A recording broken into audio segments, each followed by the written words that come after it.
Hello আসসালামু আলাইকুম, welcome back to my channel Muntas kitchen. আজকে আমি আপনাদেরকে তৈরি করে দেখাবো চিড়া দিয়ে অসম্ভব স্বাদের একটি নাস্তা, আর সেটি হচ্ছে চিড়ার পোলাও। এই চিড়ার পোলাও আপনারা চাইলে বাচ্চাদের টিফিনেও দিতে পারেন, চাইলে আপনারা সকালে নাস্তার টেবিলেও রাখতে পারেন। এটা অনেক বেশি হেলদি একটা খাবার, আশা করি আপনাদের অনেক ভালো লাগবে। তো চলুন দেখা যাক এর পুরো রেসিপিটা। এখানে প্রথমেই নিয়ে নিচ্ছি 2 কাপ পরিমাণ চিড়া। আপনারা চাইলে পরিমাণে চিড়া বাড়িয়ে বা কমিয়েও নিতে পারেন। এখন চিড়াটা আমি ধুয়ে নেব, তার জন্য এখানে দিয়ে দিচ্ছি আমি পর্যাপ্ত পরিমাণ পানি। পানিটা দিয়ে চিড়াটা ভিজিয়ে রাখার কোনো দরকার নেই, এতে কিন্তু চিড়াটা নরম হয়ে যেতে পারে। তাই এখানে আমি এটা 5 থেকে 6 বার খুব ভালোভাবে ধুয়ে নেব, যেহেতু চিড়ার মধ্যে অনেক বেশি ময়লা রয়েছে।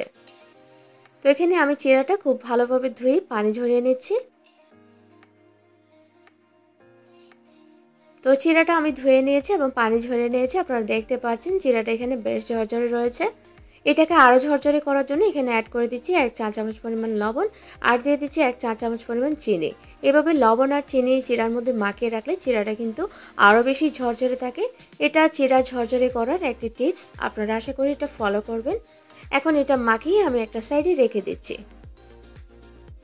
এখন চুলায় একটা প্যান বসিয়ে এর মধ্যে আমি দিয়ে দিচ্ছি 3 টেবিল চামচ পরিমাণ অলিভ অয়েল। চাইলে আপনারা এখানে সয়াবিন তেলও দিতে পারেন অথবা বাটারও দিতে পারেন। এখন তেলটা গরম হয়ে আসলে আমি এর মধ্যে দিয়ে দিচ্ছি 1/4 কাপ পেঁয়াজ কুচি, 1/4 কাপ গাজর কুচি, 1/4 কাপ বরবটি কুচি, আর দিয়ে দিচ্ছি 2টি কাঁচামরিচ কুচি। তবে ঝালের পরিমাণটা আপনারা আপনাদের পছন্দ অনুযায়ী অ্যাড করে নিতে পারেন। আর দিয়ে দিচ্ছি 1 টেবিল চামচ পরিমাণ কাজু বাদাম, 1 টেবিল চামচ পরিমাণ কিশমিশ। এখন এগুলো এখানে আমি একটু সময় নিয়ে ভেজে নেব, অর্থাৎ 2 থেকে 3 মিনিট সময় ধরে এটা ভেজে নেব, যাতে আমার সবজিটা এখানে পুরোপুরি সিদ্ধ হয়ে যায়। তবে আপনারা এখানে চাইলে যে কোনো সবজি অ্যাড করতে পারেন, চাইলে ক্যাপসিকাম অথবা আপনারা এখানে চাইলে সিদ্ধ মটরশুঁটিও কিন্তু অ্যাড করতে পারেন। তো এখানে আমি 2 থেকে 3 মিনিট সময় ধরে এটা ভেজে নিয়েছি, আর এর মধ্যে আমার সবজিটা কিন্তু সিদ্ধ হয়ে গিয়েছে। এখন অ্যাড করে দিলাম 1/4 কাপ টমেটো কুচি। টমেটোটা দিয়ে আমি জাস্ট মিনিট খানেক ভেজে নেব, তবে এটা পুরোপুরি সিদ্ধ করার প্রয়োজন নেই। তো মিনিট খানেক এটা ভেজে নেওয়ার পর এখন এগুলো আমি একটা সাইডে রেখে এর মধ্যে অ্যাড করে দিচ্ছি একটি ডিম। তবে আপনারা চাইলে এখানে 2টো ডিমও দিতে পারেন। এখন ডিমটা আমি এখানে স্ক্র্যাম্বল করে নিচ্ছি, আর এখানে ডিমের জন্য খুবই সামান্য পরিমাণ লবণ অ্যাড করে দিচ্ছি। যেহেতু চিড়ার মধ্যে আমরা অলমোস্ট লবণ অ্যাড করে রেখেছি, তাই এই পর্যায়ে কিন্তু লবণটা একটু বুঝে শুনে অ্যাড করবেন। এখন সব কিছু আবারও খুব ভালোভাবে মিশিয়ে নিচ্ছি।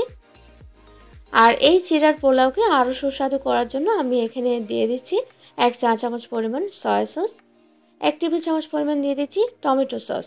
আর এই সয়া সস আর টমেটো সস কিন্তু চিড়ার পোলাওর টেস্ট অনেক গুণ বাড়িয়ে দেয়, তাই এটা কিন্তু অবশ্যই দেওয়ার চেষ্টা করবেন। এখন সব কিছু আবারও মিশিয়ে নিচ্ছি, আর এই পর্যায়ে আমার চুলার আঁচ কিন্তু মিডিয়াম টু হাই ফ্লেমেই আছে। এখন এর মধ্যে আমি দিয়ে দিচ্ছি আগে থেকে লবণ আর চিনি মাখিয়ে রাখা চিড়া, আর সুন্দর একটা কালার আনার জন্য এর মধ্যে দিয়ে দিচ্ছি আধা চামচ পরিমাণ হলুদের গুঁড়া। এই হলুদের গুঁড়া এখানে সম্পূর্ণ অপশনাল, আপনারা চাইলে দিবেন, না চাইলে কোনো সমস্যা নেই।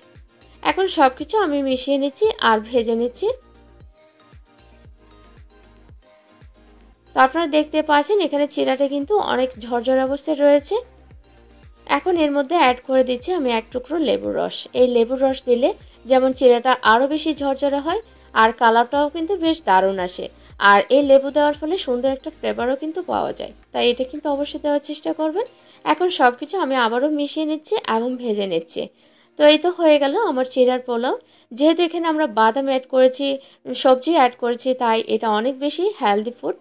তো আশা করি আপনাদের কাছে ভিডিওটি ভালো লেগেছে। ভালো লাগলে অবশ্যই লাইক দেবেন এবং ফ্রেন্ডস অ্যান্ড ফ্যামিলির সাথে শেয়ার করবেন। সবাই ভালো থাকবেন, আমার জন্য দোয়া করবেন। আল্লাহ হাফেজ।